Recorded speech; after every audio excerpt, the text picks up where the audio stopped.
원자력 발전에 대해서는 워낙 민감한 문제라 제가 좀 항상 조심스럽습니다.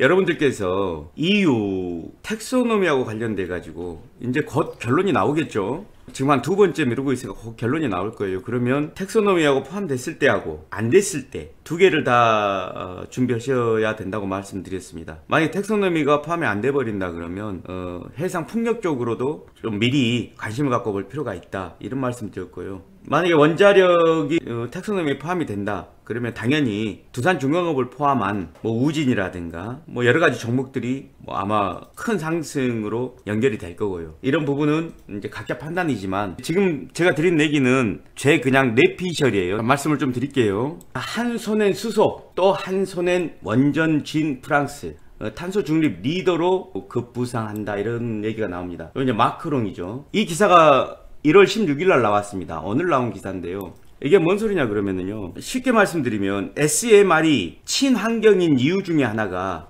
SMR로 수소 생산, 그린 수소, 완전 무탄소죠. 그린 수소를 생산할 수 있기 때문이다 라는 이론이 나왔기 때문에 그래요. 자, 잠깐 내용 좀 볼게요. 프랑스에서 지금 가장 강하게 밀어붙이고 있죠. 프랑스는 소련을 제외하고는 가장 원자력 기술이 발달한 나라입니다. 소련은 어느 정도까지는 측정이 안 되기 때문에 실제로 지금 원전에 가장 첨단 기술을 가지고 있는 데가 프랑스예요. 그리고 또 원전도 가장 많이 가지고 있죠. 프랑스 정부는 2030년까지 13조 정도의 자금을 수소 경제에 투입할 예정이다. 자, 원자력으로 전기 분해를 해서 이 전기 분해 고온 수전해라고 그럽니다. 원자력 발전을 하게 되다 900도, 1000도 이상의 열이 발생하게 되는데 그 상태에서 물을 분해시키는 고온 수전해 방식, 원자력으로 전기 분해 공장을 돌릴 수 있는 무탄소 전기를 얻을 수 있다. 그래서 원전을 친환경이다 라고 이렇게 이론적으로 이야기를 합니다. 프랑스가 유럽을 전 세계 탄소 중립의 리더로 급부상하고 있다. 태양광, 풍력 등 재생에너지로 만든 그린 수소는 만드는 방법이 여러 가지 있는데요. 프랑스에서 얘기하는 것은 말로 수소 생산을 가장 싸게 대량의 수소를 생산할 수 있다, 이런 이론입니다. 그리고 그 이론은 맞습니다. 세계 최고 수준의 기술력을 갖춘 원자력 산업이 프랑스가 양손에 든 무기다. 수소와 원자력. 최대 경제국인 독일이 강력한 탈원전 기조를 바탕으로 태양광, 풍력하고 태양광이죠. 얘들은, 독일은 신재생 에너지에 집중하고 있다면 프랑스는 수소 경제에 대한 대대적인 투자와 함께 수십 년간 멈췄던 신규 원전 건설까지 재개하면서 탄소 중립 시대 에너지 분야 주도권 확보에 노력하고 있다. 여러분들 잘 아시죠? 이런 부분 때문에 여러분들이 기대를 많이 하고 있는 것이죠. 프랑스에서 이게 주도를 하고 있습니다. 지난해 10월 달에 프랑스 대통령이 공개한 대규모 투자 계획에 프랑스 2030의 핵심은 수소 경제와 원전을 에너지 분야의 중점 사업으로 육성하는 것이다, 이렇게 나옵니다. 물을 전기 분해해 만드는 고온 수전의 방식으로 만든 수소, 그린 생산용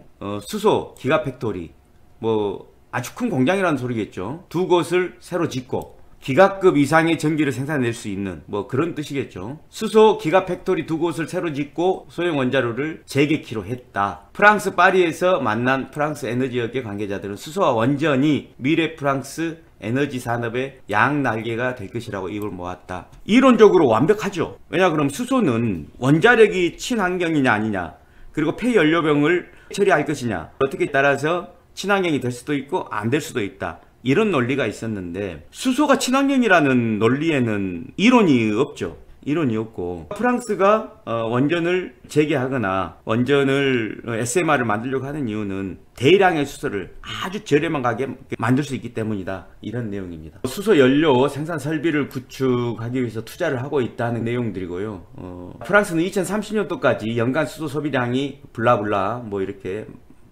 소비를 하겠다, 생산도 하겠다, 이런 내용들입니다. 프랑스는 수소 생산량의 60%를 그린 수소로 충당키로 했다. 수소를 만드는 방법이 부생 수소가 있고 천연가스를 개질해서 만든 수소가 있고 그러는데 애들은 이제 수소라든가 이렇게 얘기를 하고 있고요.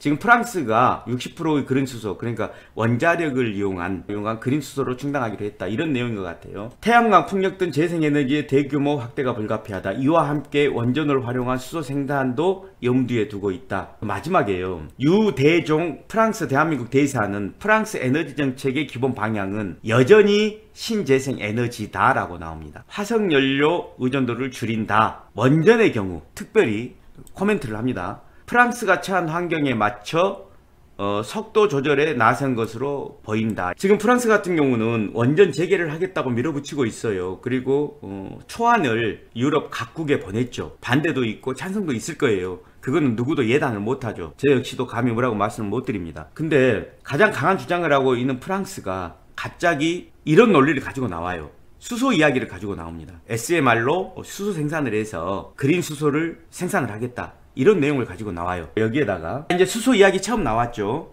결론적으로 보면 수소를 생산하기 위한 하나의 수단이다. 그 다음에 1월 6일이었어요. 1월 6일 날 이재명 캠프에서 이런 말을 합니다. 친환경 캠프를 지향하고 수소차로 유세를 검토 중이다. 전체 400대에서 500대 중에서 150대나 200대는 수소차로 하겠다. 이제 나왔고요. 유세 차량들 중에 절반 정도는 수소차로 운영을 하겠다. 이런 말이 나와요. 다시 말씀드리면 대선 후보가 수소를 차세대 주 에너지원으로 생각을 하고 있다라는 것의 반증이죠. 제가 왜 이런 말씀을 드리냐. 이제 대통령 선거를 하기 전에 3번 이상의 토론을 하죠. 원전에 대한 이야기는 필수적으로 나올 수밖에 없습니다. 윤석열이가 강력하게 주장을 하고 있는 것이 원전이고 비난하는 재료 중에 하나가 원전입니다. 이 문제는 나올 수밖에 없어요. 이 문제가 나왔을 때 방금 프랑스 말씀드렸잖아요. 활용을 해가지고 말을 서울 시내라든가 부산 시내에다가 만들지 못할 거예요, 여러분. 우리나라는 원전이 포화 상태라고 제가 말씀드렸죠. 이미 26기 정도의 원전이 있으니까요. 다른 나라에 비하면 중국이 50기 가지고 있는데 우리가 그의 절반 25기 정도를 가지고 있기 때문에 우리나라 같이 협소한 나라에 원전은 포화 상태에 있다. 이런 말씀을 드렸었는데요. 프랑스 논리대로 SMR을 수소 생산에 쓰인다고 그러면 장소가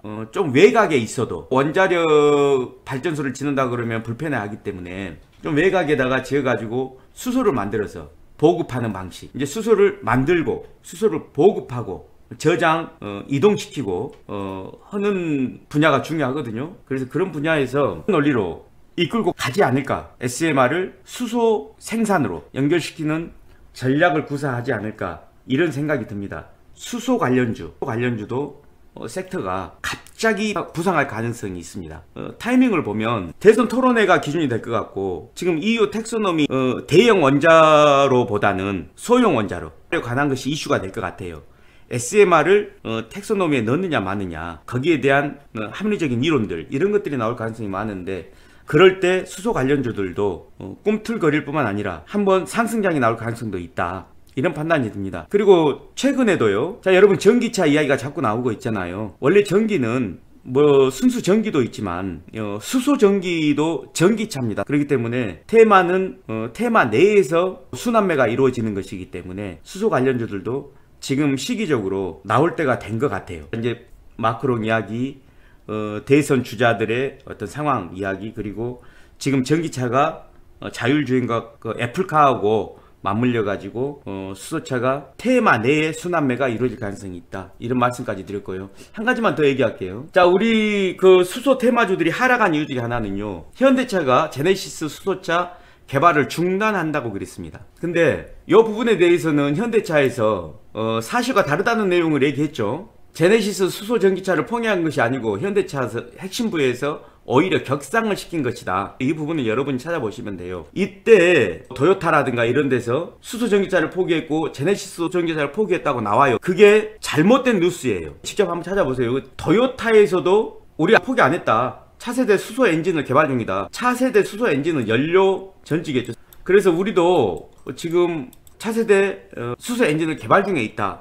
포기한 게 아니다.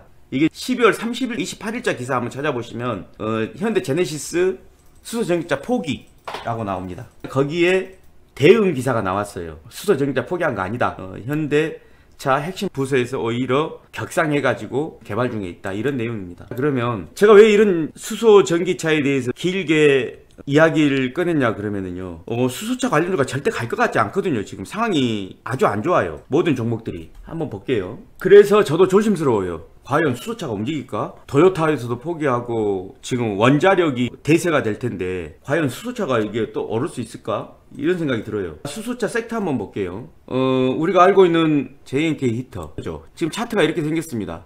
무지하게 내려왔죠. 5,780원까지 내려와서 쭉 내려와 있습니다. 이것뿐만 아니라 세종공업도 수소차 관련주거든요. 이게 분리판을 만드는 그 회사일 거예요. 현대차하고 개발을 포기했다고 한 기사가 난 때쯤 해가지고 이렇게 급락을 해버립니다. 토닉 주가 흐름이 안 좋죠. 이락도 마찬가지죠. 수소 관련주인데 이 종목도 주가 흐름이 안 좋습니다. 그러니까 주가 흐름이 이렇게 안 좋은데 과연 수소차 섹터가 수급이 들어올 수 있느냐 라는 생각이 저도 들어요. 제가 초입에서 말씀드린 것처럼 말이 다른 순기능 중에 하나가 굉장히 저렴한 대량 생산이 가능하다는 점, 섹터가 의외로 건드릴 가능성이 많다는 거예요. 오늘 제가 말씀드리는 것은 그냥 참고로만 하시고요. 관련 종목들을 제가 몇 개 말씀드릴게요. JNK 히터 재무 구조라든가 상폐당한다거나 그런 회사는 아니에요. 다만 실적이 그렇게 좋진 않아요. 제가 그 조금 이따 보여드리고요. 여기 보면 주로 이제 그 사업을 하는 분야가 산업용 가열로, 수소 축출기, 수소 충전소 관련주입니다.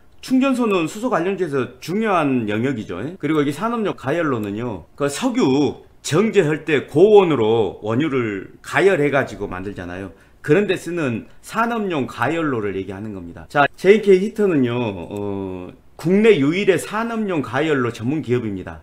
전 세계 정유, 석유, 화학 플랜트 시장에서 가열로 설계, 제작, 유지, 관리, 보수 그런 업무를 해왔고요. 굉장히 이쪽으로 좀 특화되어 있는 회사이기도 합니다. 삼성 엔지니어링, GS건설, SK 에코플라스틱 이런 데하고 거래를 하고요. 가열로 분야에서는 전 세계적으로 약 10개의 업체가 시장에 참여 중이나 당사는 독자적으로 확보한 기술을 바탕으로 선도 기업으로 성장하여 높은 시장 점유율을 확보하고 있다. 이런 내용이고요. 당사는 가열로의 한 종류인 정유 및 비료 공장용 대용량 개질기의 제작 공급 이력을 바탕으로 한국과학기술원, 한국가스공사 등과 협력해 가지고 수소산업 관련 국제과제 등을 수행하며 수소 축출기를 개발했으며 자체적으로 개질 방식의 수소 축출기를 개발해 가지고 상용화했다. 그래서 공급을 했다 그 말입니다. 개질 방식은요, 천연가스를 분리시킨다는 거예요. 천연가스, 원재료가 천연가스입니다. 이게 가장 유력해요, 이 방식이. 말해가지고 수소 생산하려고 하면 꽤 오래 걸릴 거예요. 수소가 만들어진다. 이 개질 방식이 가장 유력합니다. 수소 충전소 구축을 위한 수소 축출기 개발 공급을 기본 사업으로 하고 있지만 수소 축출기를 같이 활용할 수 있는 수소 충전소 구축 사업도 병행하고 있다. 전국적으로 약 20개소 이상의 수소 충전소를 구축 완료 또는 구축 중이고 향후에도 기술 고도화, 원가 경쟁력 강화, 지자체별 주기별 방문 관리 등 하고 있다. 2025년까지는 매출액이 좀 늘어날 것이다. 이런 내용입니다. 수소 가열, 산업용 가열로로 말씀드리면은요, 일단 원유를 정제하는 데 쓰는 거예요. 우리나라에서는 유일합니다. 우리나라에서만요. 이제 전 세계적으로는 한 10개의 기업들이 경쟁을 하고 있는데 우리나라에서는 유일하고요. 원유 가격이 올라가게 되면 수혜를 받는 업종이에요. 이쪽 업종은. 그리고 수소 사업 부분은 아까 수소 충전소, 또 수소 개질하는 축출기 이런 것에 특화되어 있는 회사 중에 하나입니다. 어찌됐건 수소 관련된 종목이 뜰 때는 JK 히터는요, 수급이 잘 들어오는 종목 중에 하나예요. 차트를 주봉으로 바꿔봤거든요. 올해 들어가지고는 가장 많이 내려와 있습니다. 5,780원까지 내려와 있는데 그렇다고 해서 회사가 큰 문제가 있는 건 아니에요. 한번 작년에 79억 정도 순이익을 냈고요. 이번 분기 때 1분기 때는 적자였습니다. 2분기 때 25억, 3분기 때 한 8억 정도. 그러니까 명분상으로는 어찌됐건 지금 현재 한 33억 순이익이 나 있는 거예요. 수소 섹터가 안 좋아서 뭐 특별히 실적이 좋거나 그런 상황은 아닙니다.